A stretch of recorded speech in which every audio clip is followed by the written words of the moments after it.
Deep in the heart of southern Africa, nestled between the Zambezi and Limpopo rivers, lies a breathtaking ruin that whispers tales of a powerful and forgotten empire. Welcome to Great Zimbabwe, a magnificent stone city that once stood as the capital of a vast kingdom, thriving centuries before European explorers ever set foot in the region.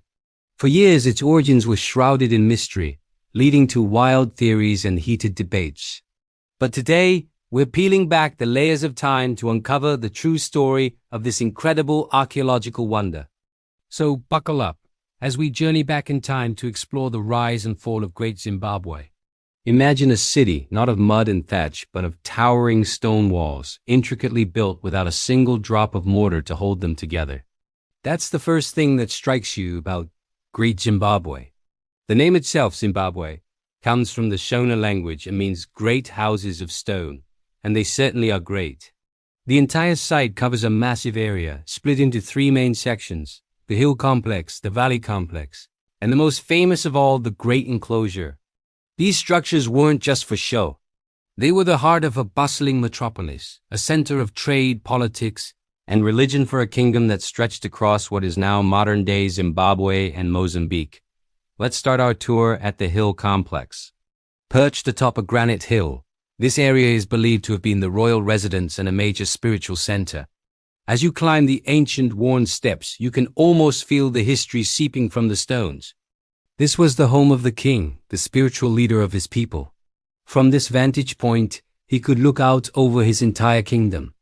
The walls here are rugged, built into the natural rock formations, creating a fortress that was both imposing and harmonious with the landscape.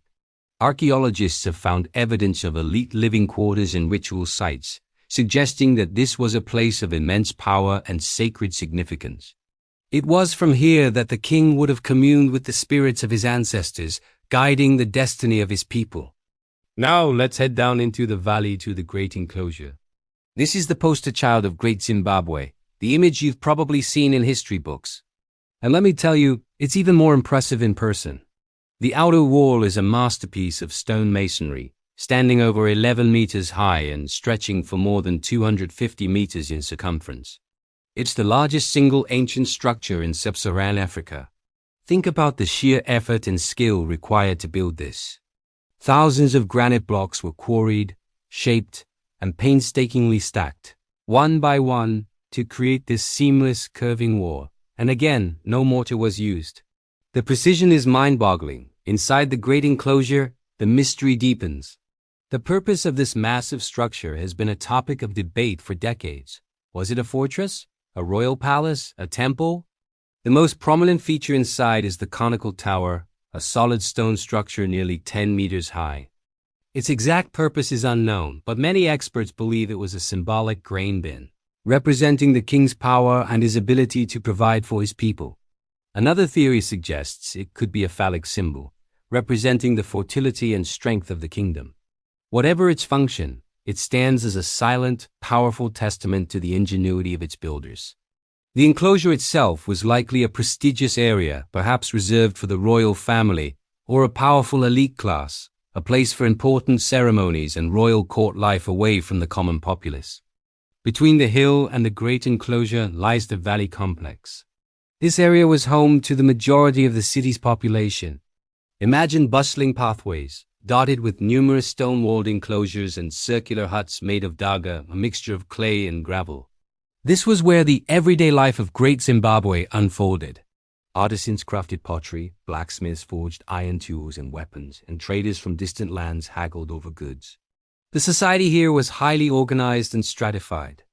Evidence suggests that the city's residents were divided based on their status, with the elite living in more elaborate stone enclosures while the general population lived in simpler dwellings.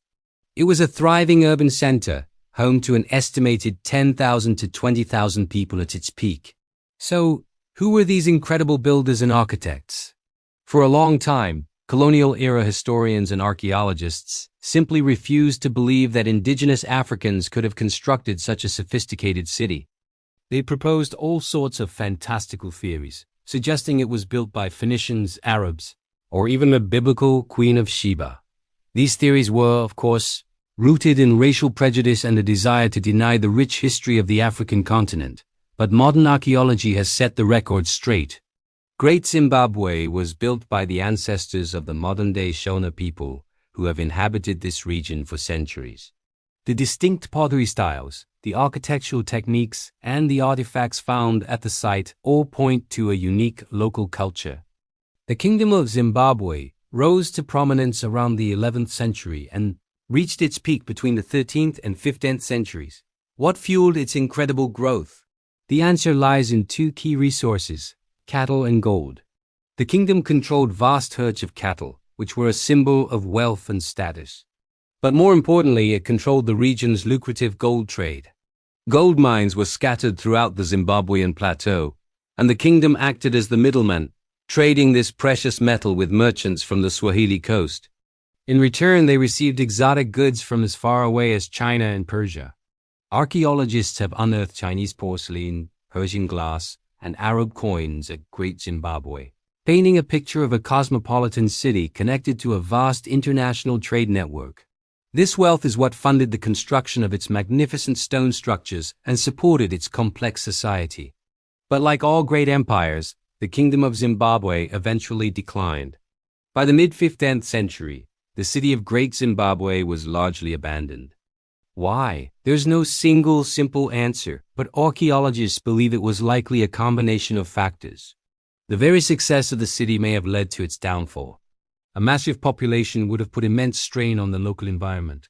Overgrazing by cattle, deforestation for firewood and building materials, and the exhaustion of nearby gold mines could have made life in the city unsustainable. Climate change, leading to prolonged droughts, might also have played a significant role.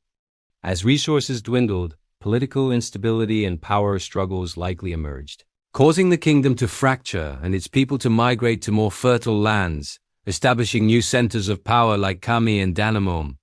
When the first Portuguese traders arrived in the 16th century, they found the great city already in ruins, its glory faded into memory. The site was plundered by European treasure hunters in the late 19th and early 20th centuries, who destroyed invaluable archaeological evidence in their greedy search for gold. It was a tragic loss, but thankfully much of the site survived. Today, Great Zimbabwe is a UNESCO World Heritage Site and a powerful symbol of national pride for the people of Zimbabwe. It stands as a monumental rebuttal to the colonial narratives that sought to erase Africa's past. It's a testament to the fact that great civilizations, complex societies, and incredible architectural achievements were flourishing in Africa long before the arrival of Europeans. It reminds us that history is not a single story, but a rich and diverse tapestry woven by people from all corners of the globe. Visiting Great Zimbabwe is more than just a history lesson. It's an experience that connects you to a powerful legacy of innovation, resilience, and cultural achievement. It's a stone city that has lost its inhabitants, but not its voice. Its walls still speak, and if we listen closely, they have incredible stories to tell. Thank you so much for joining me on this journey to the heart of a lost African kingdom. What do you find most fascinating about Great Zimbabwe? Let me know in the comments below. And if you enjoyed this video, don't forget to like, subscribe, and hit that notification bell so you don't miss our next historical adventure. See you next time.